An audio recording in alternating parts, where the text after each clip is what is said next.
Bonjour, eh bien la matinée démarre bien. J'étais en train de refaire les montages, enfin décher les montages sur le bas de ligne de 8 cm court avec le petit plomb sur la meçon. Je vous montrerai ça tout à l'heure.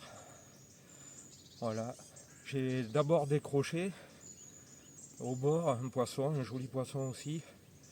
Et ensuite j'ai fait celui-ci. C'est sur la même ligne qu'hier soir, enfin qu'hier après-midi. Voilà. Il est beau, hein.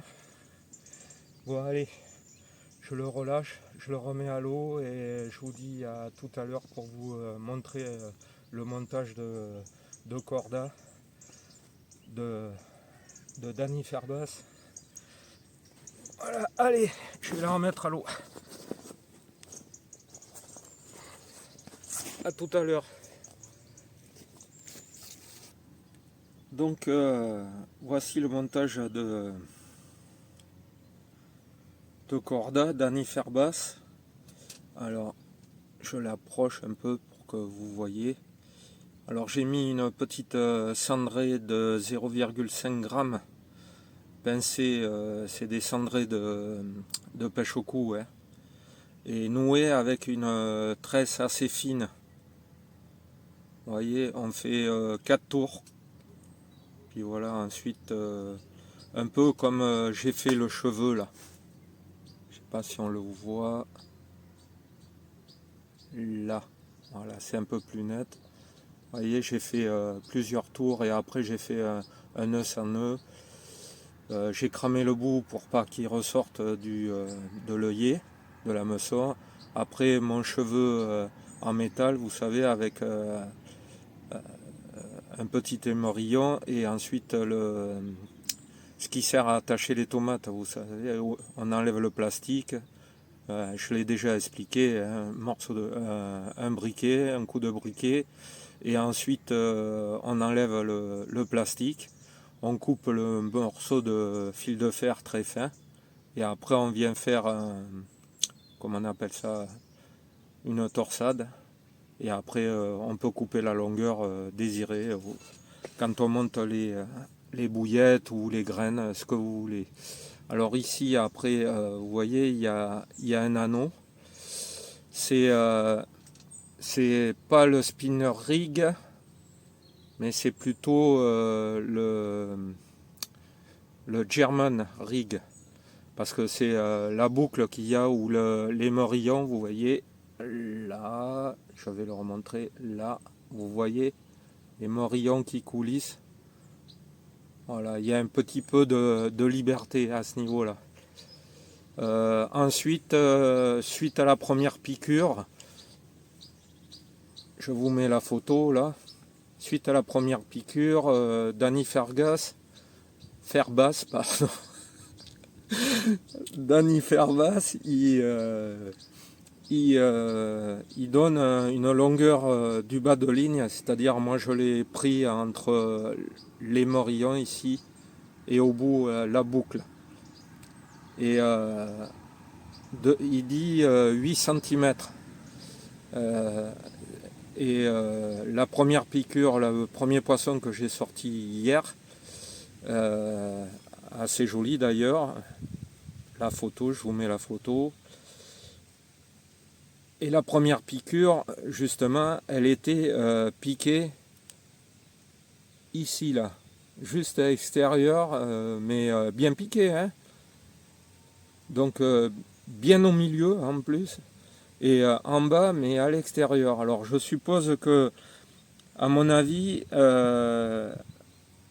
par rapport aux poissons, aux carpes anglaises, les carpes anglaises, sur la vidéo de la dernière Under the Water de Corda, on voit le poisson arriver et elle bouge pas, elle fait l'aspiration. Donc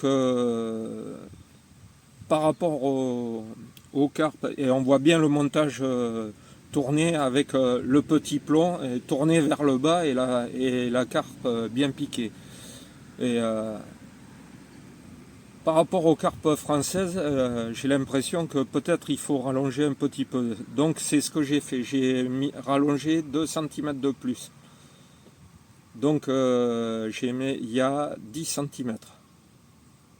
Et on va bien voir si c'est ça qui fait...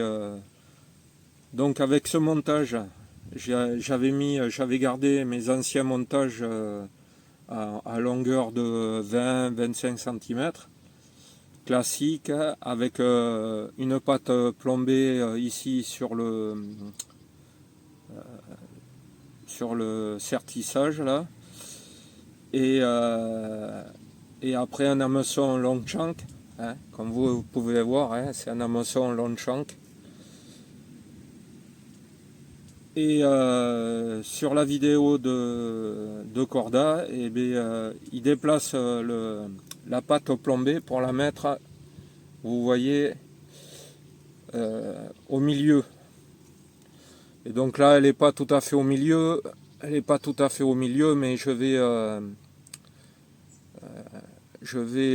je vais le monter, je vais pousser mon anti-tangle qui était long, d'ailleurs que j'ai coupé pour le rendre plus court. Et puis ma pâte plombée, je vais la mettre au milieu.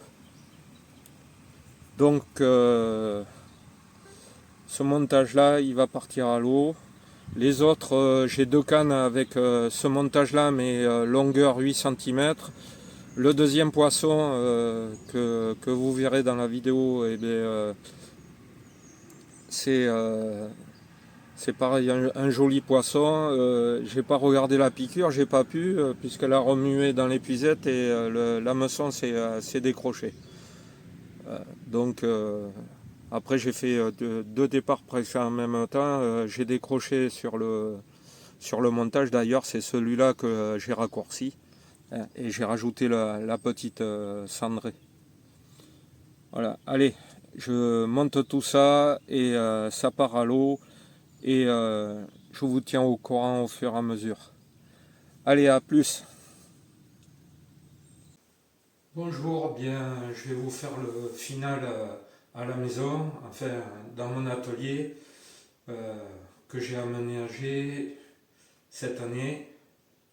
Voilà, il est presque fini, il me reste mon établi pour bricoler à faire, à réaliser, et je vous montre donc ce que j'ai aménagé.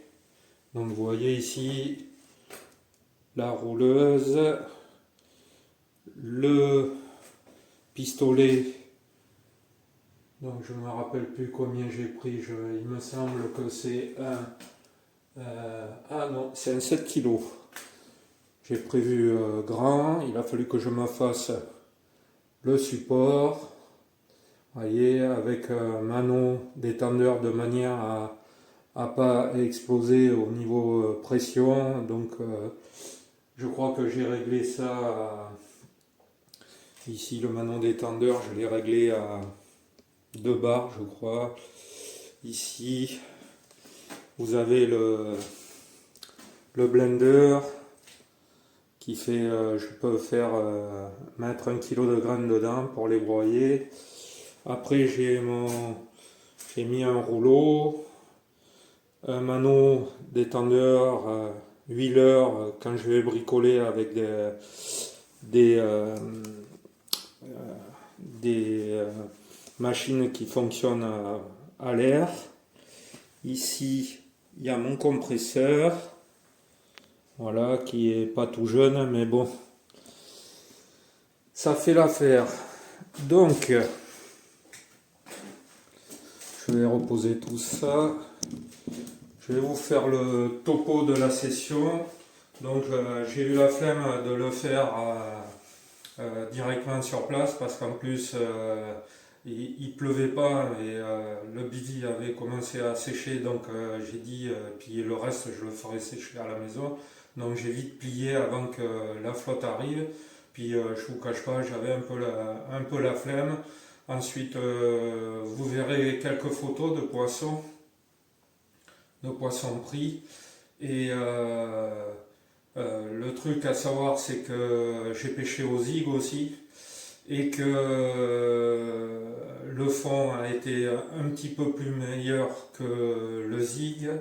Le zig, je fais 11 départs, enfin c'est kiff fait. Et sur 23 départs au total, voilà. Et ce qui est à noter, c'est une seule décroche. Voilà. Donc au niveau du montage, je vous le montre dans la vidéo.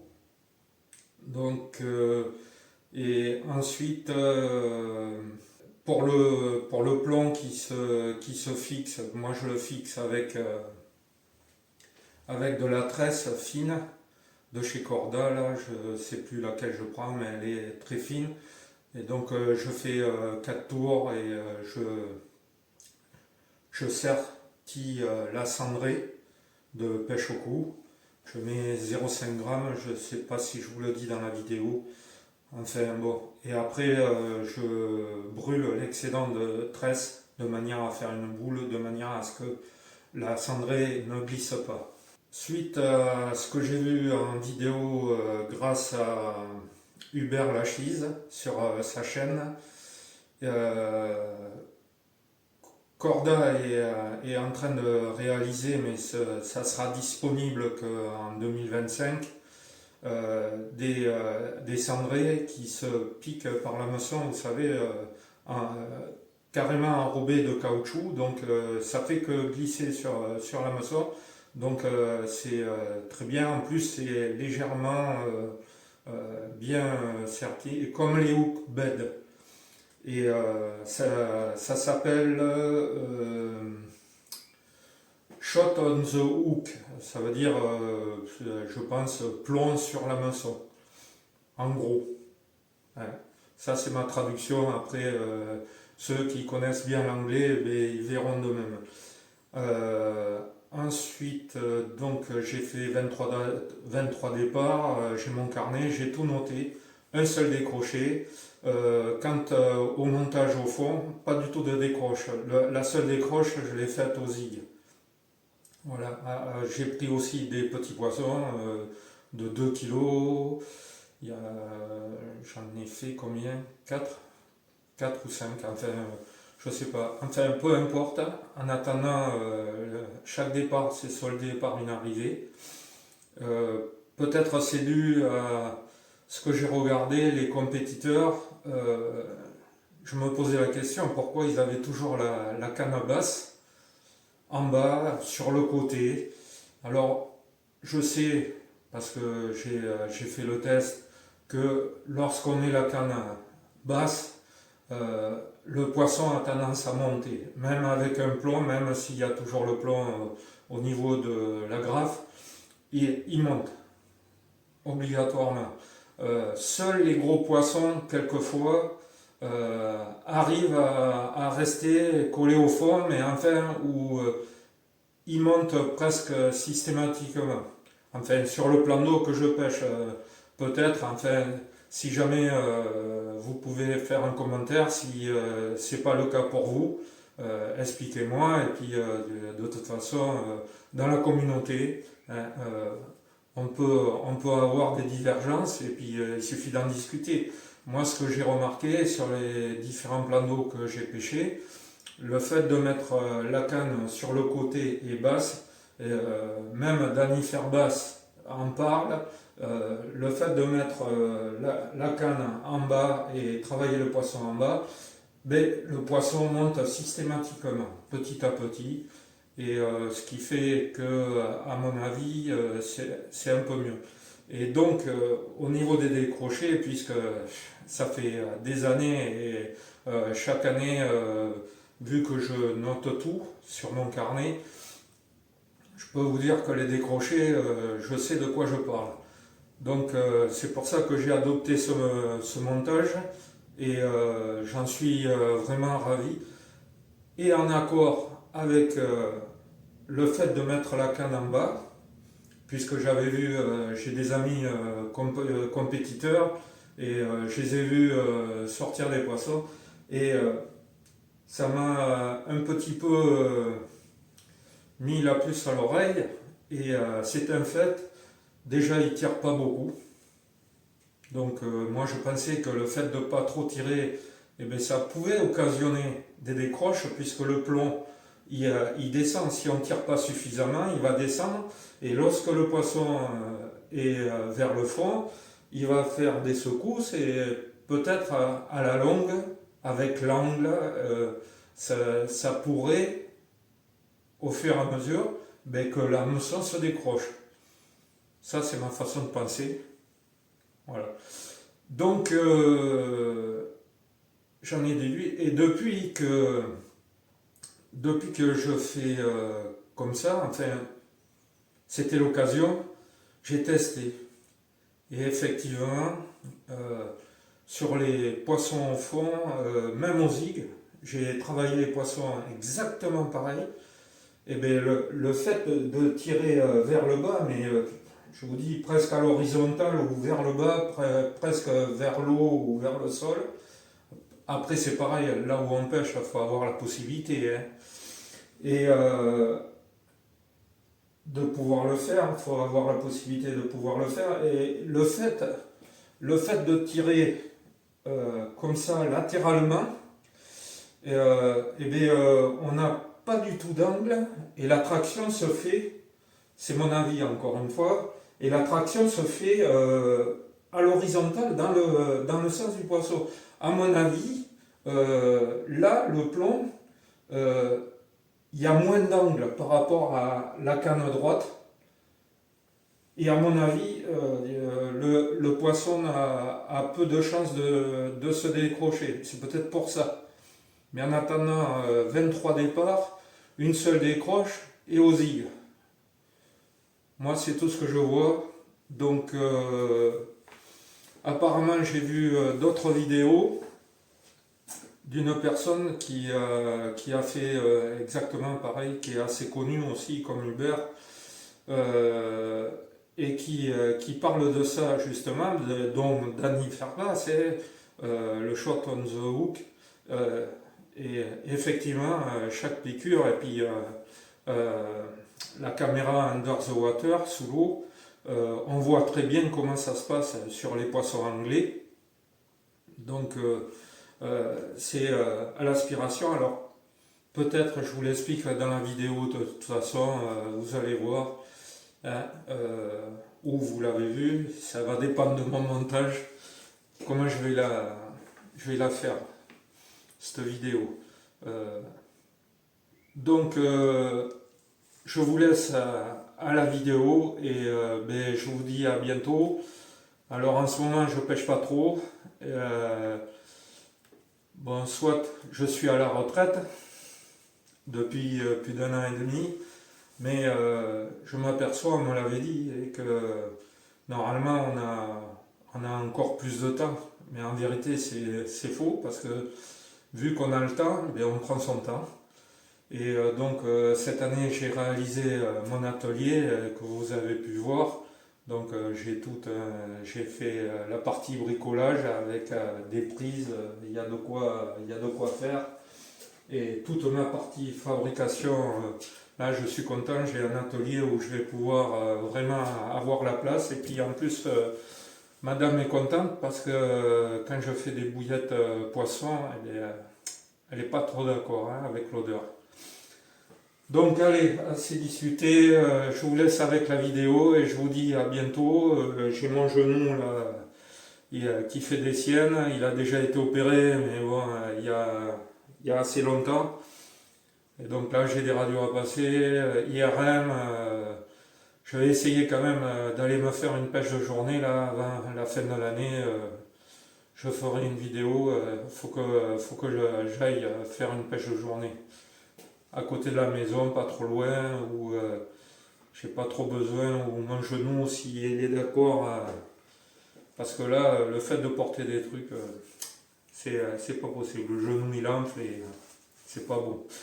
Bon, allez, je vous dis à bientôt, et puis si jamais je refais pas de vidéo, je vous souhaite de bonnes fêtes de fin d'année, Et à bientôt et à l'année prochaine, si jamais on ne se revoit pas d'ici là.